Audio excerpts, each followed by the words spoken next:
بسم اللہ الرحمن الرحیم نحمدہ ونصلی ونسلم علی رسولہ الکریم اما بعد۔ متن عقیدہ طحاویہ، عقیدہ نمبر 1۔ قال الامام وبہ قال الامامان المذکوران نقول فی توحید اللہ معتقدین بتوفیق اللہ ان اللہ واحد لا شریک لہ۔ پہلے عقیدے میں یہ بیان فرما رہے ہیں کہ ہم یہ کہتے ہیں اللہ تعالیٰ کی توحید کے حوالے سے اعتقاد رکھتے ہوئے بتوفیق اللہ، اللہ کی توفیق سے، کہ ان اللہ واحد، اللہ تعالیٰ ایک ہے، لا شریک لہ، اور ان کا کوئی شریک نہیں ہے۔ اب اس عقیدے سے متعلق چند اہم باتیں سماعت فرما لیں۔ پہلی بات تو یہ ہے کہ یہاں توحید کا ذکر ہے۔ توحید وحد یوحد توحیدا باب تفعیل کا مصدر ہے، جس کا معنی ہوتا ہے یکتا ماننا، ایک ماننا، ایک قرار دینا۔ اب اللہ تعالیٰ کی ذات کو ایک ماننا، اب توحید کے اندر بنیادی اعتبار سے دو چیزیں ہوتی ہیں، ایک ہوتا ہے وجود باری تعالیٰ اور ایک ہوتا ہے توحید باری تعالیٰ۔ وجود باری تعالیٰ کا مطلب ہے اللہ تعالیٰ موجود ہیں، اور قرآن کریم میں آپ دیکھیں زیادہ دلائل اللہ کے وجود کے پر دیے گئے ہیں کہ اللہ ہیں، کیونکہ ایک طبقہ ایسا ہے دہری، وہ جو کہتا آ رہا ہے کہ اللہ ہی موجود نہیں ہے، اللہ کے وجود کے منکر بھی گزرے ہیں بھی ہیں اور آج بھی موجود ہیں، چائنا وغیرہ ادھر ادھر۔ اور اسی طرح جو ہے دوسرا جو اس کا حصہ ہے وہ ہے توحید باری تعالیٰ، اللہ تعالیٰ کی وحدانیت۔ اب اللہ تعالیٰ یکتا ہیں، ایک ہیں، کس میں؟ اگر ہم ان کو سمیٹنا چاہیں ساری باتوں کو، ساری بحث کو، تو یوں کہہ سکتے ہیں کہ اللہ تعالیٰ ایک ہے ذات میں، صفات میں، اور صفات کے تقاضوں میں۔ یعنی صفات کے تقاضے کیا ہیں کہ معبود برحق صرف کون ہونا چاہیے، عبادت صرف کس کو ہونی چاہیے؟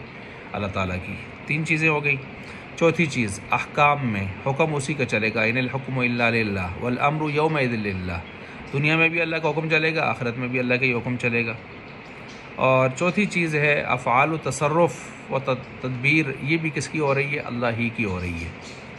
تو ذات میں ایک ماننا، صفات میں ایک ماننا، تقاضۂ صفات، مقتضۂ صفات یعنی معبود برحق ہونے میں ایک ماننا، اور احکام اسی کے چلیں گے اس میں ایک ماننا اسے، اور افعال و تصرف میں اسے ایک ماننا۔ تو یہ پانچ چیزوں میں اللہ کو ایک ماننا، یہ توحید کہلاتی ہے۔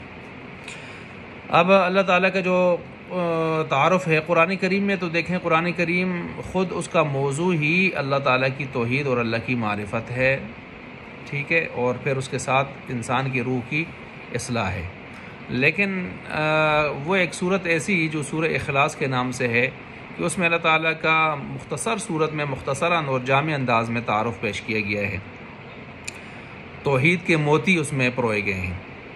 جیسے قل هو اللہ احد، کہہ دیجیے اللہ وہ اللہ ایک ہے۔ اور یہ اصل میں مشرکین مکہ نے اللہ تعالیٰ کے حوالے سے جو سوالات کیے تھے، اور معاذ اللہ بعضوں نے بے ادبی کی تھی کہ اللہ تعالیٰ کون ہے، تعارف کروائیے، اور بعضوں نے بکواس کی تھی کہ وہ سونے سے بنے یا چاندی سے بنے ہیں، تو اللہ تعالیٰ نے اپنا تعارف خود پیش فرمایا تھا۔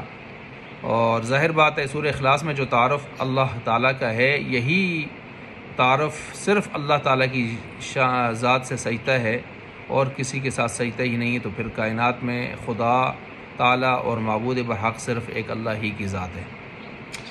اب اس میں ہے قل هو اللہ احد، کہہ دیجیے وہ اللہ ایک ہے۔ احد ایسے ایک کو کہتے ہیں عربی گرامر میں کہ جس کا دوسرا کوئی نہ ہو، جو بالکل واحد ہو، یعنی ایک ہی ہو، اس کا دوسرا نہ ہو سکے۔ واحد اسے کہتے ہیں کہ جس کا دوسرا ہو بھی سکے نہ بھی ہو، دونوں آپشن ہوتے ہیں۔ اللہ تعالیٰ نے دونوں لفظ مال کیا اپنے لیے، الہکم الہ واحد قل هو اللہ احد۔ احد نے آ کے بتا دیا کہ واحد میں بھی اللہ ایسا ایک ہے کہ جس کا دوسرا کوئی نہیں ہے۔ اچھا جی، اللہ صمد، اللہ صمد ہے۔ صمد کے 9 معنی آتے ہیں، ان میں سے ایک مشہور معنی ہے کہ کائنات کا ہر ذرہ، ہر شے اپنے بننے میں، چلنے میں اور مٹنے میں جس ذات کا محتاج ہو، اور وہ ذات کسی کی محتاج نہ ہو، ابدی سرمدی، ازلی ابدی سرمدی ذات ہو، تو وہ صمد ہوتی ہے، تو وہ اللہ ہی ہیں۔ اس لیے صمد کا لفظ یہ نام غیر اللہ پر نہیں بولا جا سکتا، جس طرح قیوم نہیں بولا جا سکتا، جس طرح رحمان نہیں بولا جا سکتا، یہ سجدہ ہی اللہ تعالیٰ سے ہیں۔ اس کے ساتھ ساتھ لم یلد ولم یولد ولم یکن لہ، اس کا ترجمہ تو ہر ایک کو آتا ہے۔ اب یہاں پر جو نقطہ ہے وہ یہ ہے کہ لم یلد اس کی اولاد نہیں، اولاد درجے میں چھوٹی ہوتی ہے، تو اللہ تعالیٰ نے چھوٹے شریک کی نفی فرما دی۔